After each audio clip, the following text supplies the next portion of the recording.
On accueille donc The Suffers. Bonsoir, Cam et Adam sont avec nous. Un groupe de soul qui vient de Houston, Texas. Création en 2011, 2 EP, un album sorti en 2016 intitulé sobrement The Suffers. Est-ce que vous pouvez peut-être, pour commencer, définir ce qu'est la Gulf Coast Soul? Can you define the Gulf Coast Soul? Yes, the easiest way to explain Gulf Coast soul is to compare it to food. What I like to do during our shows is compare it to a soup recipe. With every, let's say, chicken soup recipe, you'll need to start out with a decent broth and chicken and salt and pepper. And for us, that chicken and that broth would be traditional soul and jazz, and every ingredient we threw into that recipe afterwards would be a different genre of music. We all come from so many different backgrounds that it ends up just kind of working together because the foundation that we have been taught is so solid. And so like a soup, no matter what you throw into the mix, as long as that recipe and your ingredients are fresh, it's going to turn out great. La façon la plus simple de l'expliquer, c'est de comparer avec de la nourriture. Et en fait, leurs choses sont comme de la soupe de poulet par exemple.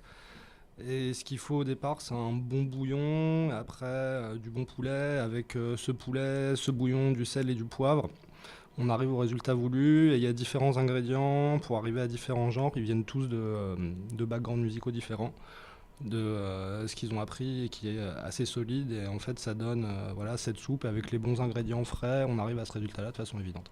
Vous venez du Texas, est-ce que vous pouvez nous parler du climat musical et culturel plus particulièrement à Houston, dont on dit qu'il est l'un des plus diversifiés?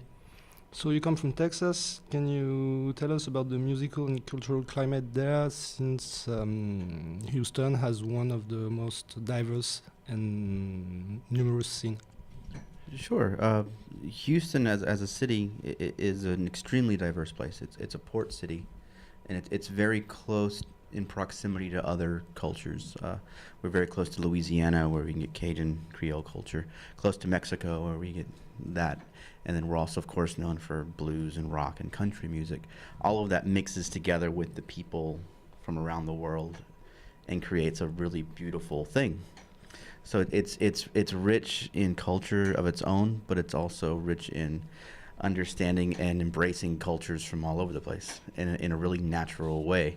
It's not a premeditated idea to take things from everybody else. It's just a natural way of doing things. Donc effectivement, Houston, c'est une ville qui est très variée. C'est un port, donc qui est proche aussi d'autres cultures, donc comme la Louisiane, le Mexique, qui a une très forte empreinte blues rock. Et à côté de ça, il y a des gens qui viennent de tout autour du monde. Donc en tant que tel, Houston est une ville riche, mais qui a aussi une capacité naturelle à embrasser les autres cultures. Et c'est pas quelque chose de prémédité. Ça vient vraiment de ça, du fait que d'embrasser les autres cultures. Le fait que Houston soit une ville très variée, très ouverte sur le monde, ça leur permet de faire ça naturellement.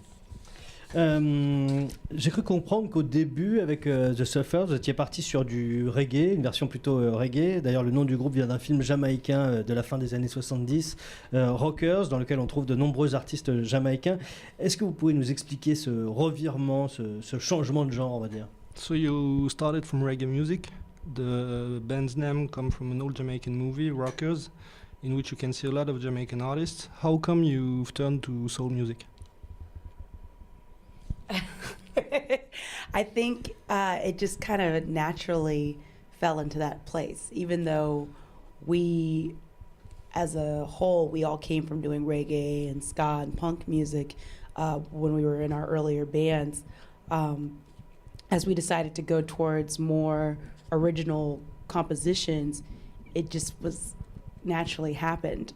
I've always been a gospel singer from when I first started singing, and because I am the front woman for this band, no matter what type of music we decide to do, that soulful tone is always going to be a part of our sound. Even if we were to go and just start, doing nothing but polka covers, people would call us a soul polka band. Polka soul. They would call us a polka soul band just because my voice is soulful, and no matter what I sing over, you can't really deny that tone. Ça tombait assez naturellement. En fait, ensemble, ils viennent de groupes de reggae, de ska et de punk dans leurs anciens groupes. Après, en glissant vers des compositions originales, c'est tombé dans la soul et Cam a toujours chanté du gospel. Et en tant que frontwoman du groupe, quel que soit le morceau, il aura une tonalité soul à cause de cette voix. Par exemple, même s'il faisait des reprises de polka, il y aurait cette empreinte-là. Et ce sera un groupe de soul et polka, et c'est vraiment, il y a une part de la voix qui est très importante et qui définit l'identité soul du groupe. On parlait justement du film Rockers de 76 qui évoque la vie des musiciens jamaïcains qui font à l'époque la totalité des productions de l'époque. Et l'un des intervenants dit dans ce film, et ça donne le nom à votre groupe, I and I Suffer, qui rappelle le nom du groupe donc évidemment, mais comment résonne cette réflexion et surtout qu'est-ce que ça signifie pour vous? So, Adam, you quote the movie Rockers that deals with life of Jamaican artists, producers that were making a lot of music there at this time. And one of them says, I and I suffer, and that reminds us of the band's name. And what's the meaning of this reflection? The movie deals with musicians, poor musicians, who are working, trying to make their art and trying to prosper somewhat in that way. And I and I suffer, the way I understand it and the way I've internalized it, basically means that we're all in this together. We're all in the same struggle. So we need to work together instead of fighting against each other and kind of empathize with each other instead of trying to compete. En fait, ce film parle de musiciens pauvres qui essayent de faire leur travail artistique et de prospérer par ce biais-là. Et sa façon de le comprendre, c'est de se dire qu'on est tous dans le même bateau et qu'il vaut mieux travailler ensemble plutôt que de s'affronter ou d'être en compétition, et que oui, on est plus fort ensemble. On parlait de combat. Cam, le 28 août 2016, vous avez joué avec Bad Brains, une chanson de Bad Brains, I Against, sur un festival Afropunk Festival Power Jam. Est-ce que vous pouvez nous parler de ce moment-là, de ce que vous avez vécu, du pourquoi est-ce que vous étiez là à ce moment-là? Qu'est-ce que vous aviez envie de défendre à cet endroit-là? So Cam, last year in August, you played a song by the Bad Brains, I Against, at the Afropunk Festival. Can you tell us about this moment, the meaning it has, how and why it happened? Yeah, so that was probably one of the highlights of my career so far. That started off as a jam session between Bad Brains, Fishbone, and Living Color, and I was not invited originally, but we were playing the festival, and as soon as I saw the lineup, my brain just automatically wanted to get in. And so originally I was like, okay, well, you know, we have horns, we have this, we have that, and there was really nothing that we could add to it as far as more musicians, because they had so many on stage already. But I realized that they didn't have any women participating in this. And my argument to them was that punk rock has been a part of my life just as long as all the other genres of music that I'm a big fan of. But without women, there would be no punk rock shows. We were the ones selling merch. We were the ones going to the shows. We were the ones, you know, working while the punk rock dudes were off, you know, trying to have careers.